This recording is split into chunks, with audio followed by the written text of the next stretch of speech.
Hi everyone, hope you're doing well from wherever you're watching this channel, depending on your time zone.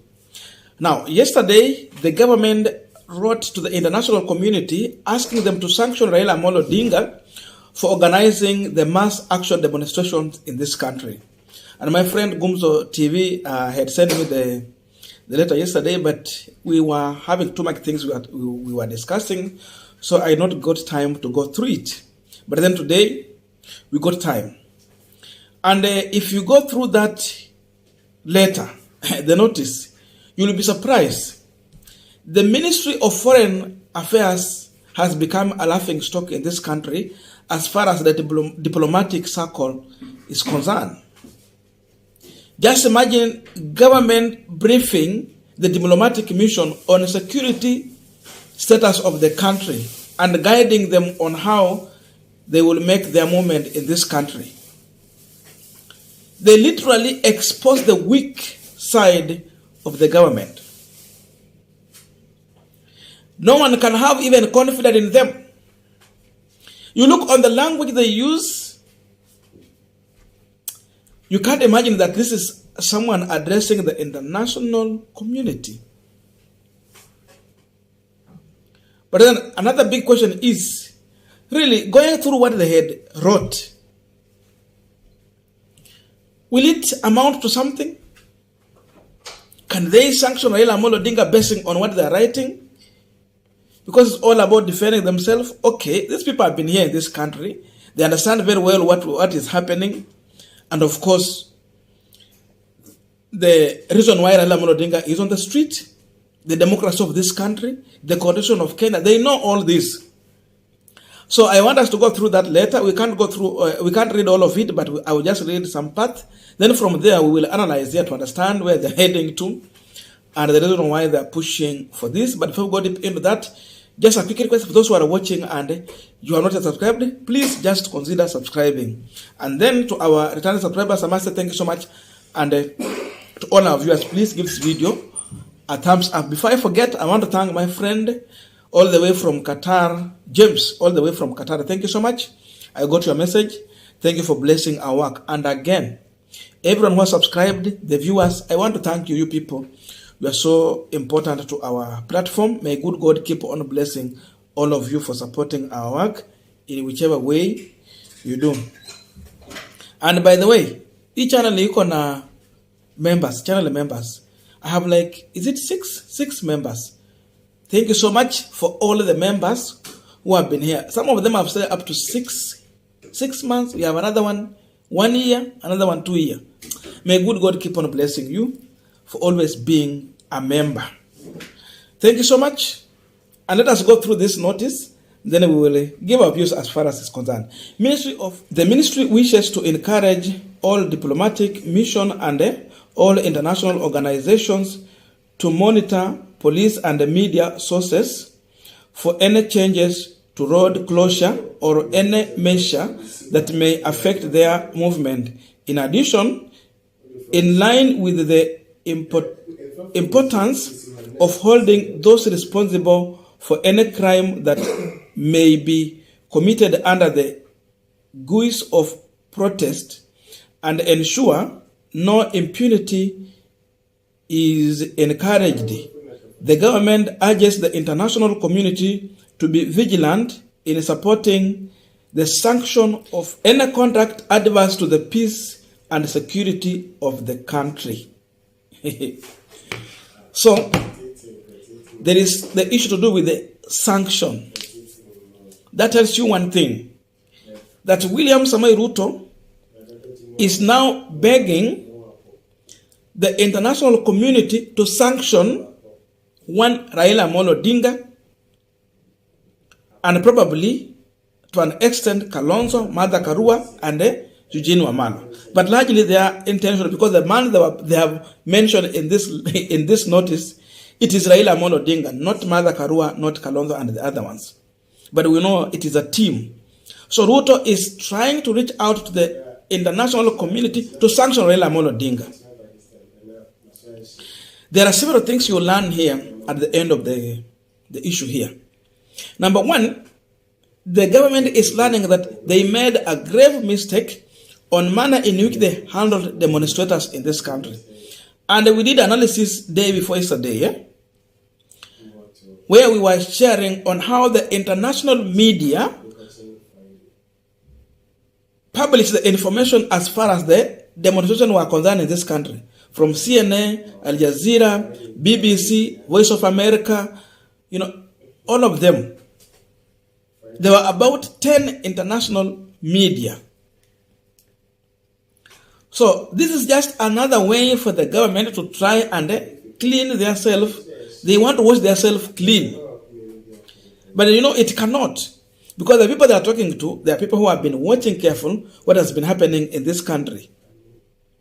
So before they think of sanctioning Raila Odinga, the first question they will ask themselves, was Raila acting within the law or he was breaking the law? The answer is he was acting within the law. Hakuna sheria yenye alivunja. If you talk about demonstration, picketing, sit-in, all this is protected under our 2010 constitution. You talk about noticing police. Were the police noticed? Yes. But in their barbaric way, they decided to deny that they were noticed. The notice came late. And again, they don't explain on how they are going to do. How do you explain how you want to do your demonstration? Maybe mimi nimeamua kupiga demonstration nikiwa nimetoa tu nguo. Mwingine nimeamua kupiga demonstration kama tu nimejifunga minyororo.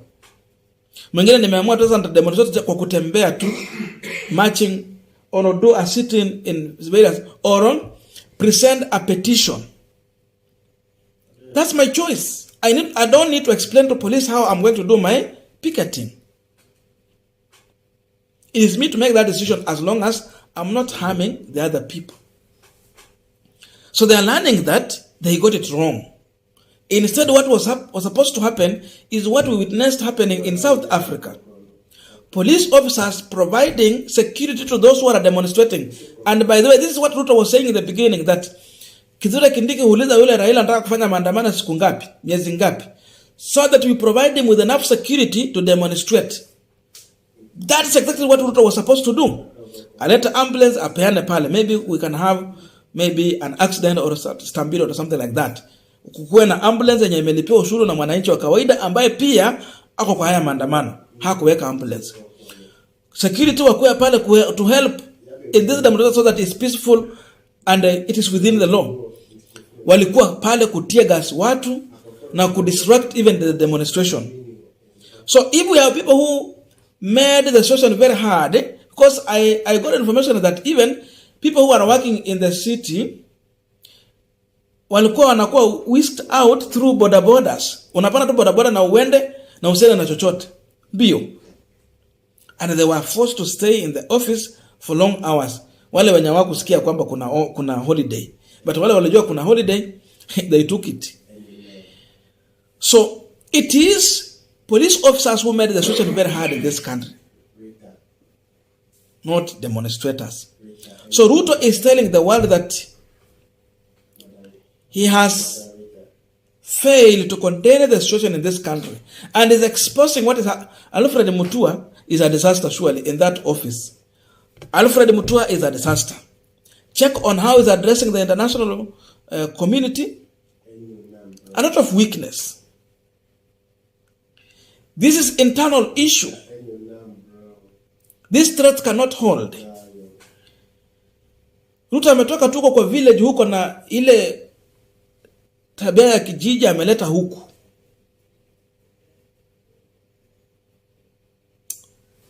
Hata kama ni hivyo, he is a failed president. Hii ndio tunaitanga vitina. Sasa amebeba vitina za hazina msingi anapeleka kwa international community. Hata wakiangalia which country is going to sanction Raila, by the way. Instead, they should be calling, and I know maybe they're making a phone call in silence. Mr. Ruto, look for a way to negotiate with Raila Odinga, sort your issues. Unless if you want international to reach out to Raila Odinga to help on how they can meet.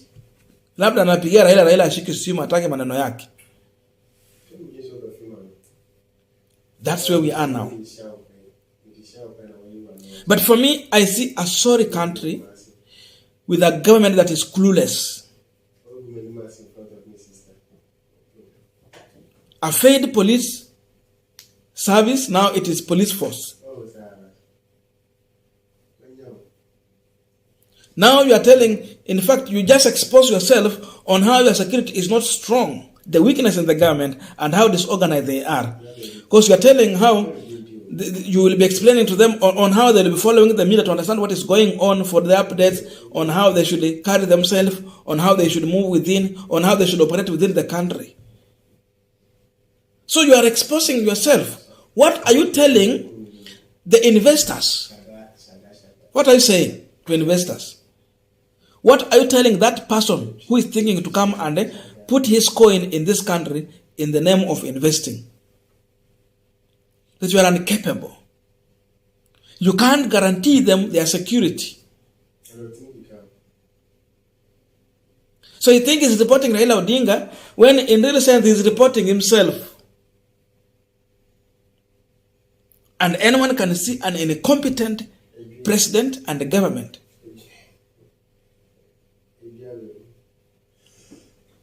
So all this is just hot air.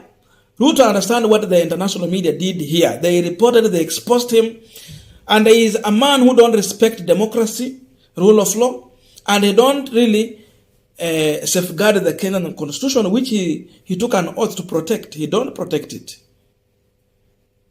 So he has even exposed himself and is creating a damage. In fact, it's a life damage for himself.